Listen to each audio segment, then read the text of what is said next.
షర్మిల పోరాటం గెలిచిందని వైఎస్ఆర్టీపీ సికింద్రాబాద్ నియోజకవర్గ ఇన్ఛార్జి శిల్పాచారి తెలిపారు.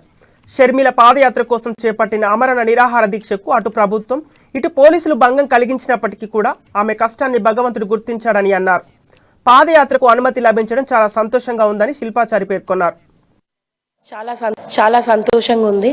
ఫైనలీ షర్మిలమ్మ నెగ్గింది, తన పోరాటం నెగ్గింది. మరి తన చేసిన ఆమరణ నిరాహార దీక్ష అన్నది ప్రభుత్వం పోలీసులు భంగం కలిగించినా గానీ కూడా తన కష్టాన్ని భగవంతుడు గుర్తించి మాకు ఈ రోజు పాదయాత్రకు అనుమతి లభించడం చాలా ఆనందంగా ఉంది. రేపు ఇక్కడ లోటస్ పాయింట్ నుంచి 8 స్టార్ట్ అవబోతున్నాం. అందరం కలిసి షర్మిలక్క కాన్వేతో సహా వెళ్తాం. మరి అక్కడ వచ్చేసి 10:30-11 గంటలకల్లా శంకుస్థాపన పూజలో అక్క హాజరవ్వనుంది. ఇప్పుడు మా షర్మిలమ్మకి మొన్న ఆమరణ నిరాహార దీక్షలో కలిగిన ఇబ్బందులు అంటే ఆరోగ్యపరంగా తనకు కలిగిన ఇబ్బందుల వల్ల అంటే తను 2 రోజుల పాటు పచ్చి మంచినీళ్ళు కూడా ముట్టలేదు. దానివల్ల కొంచెం కిడ్నీ ఫంక్షనింగ్ ప్రాబ్లం వచ్చింది. మరి అదే విధంగా రోడ్ హార్డ్ సర్ఫేస్ పైన కూర్చోవడం వల్ల మహిళలకు ఉంటుంది కదా, ఇట్లా బ్యాక్ పెయిన్ ప్రాబ్లం కూడా ఉంది. దానందున షర్మిలమ్మకు 3 వారాలు బెడ్ రెస్ట్ తీసుకోవాలని చెప్తున్నారు డాక్టర్స్.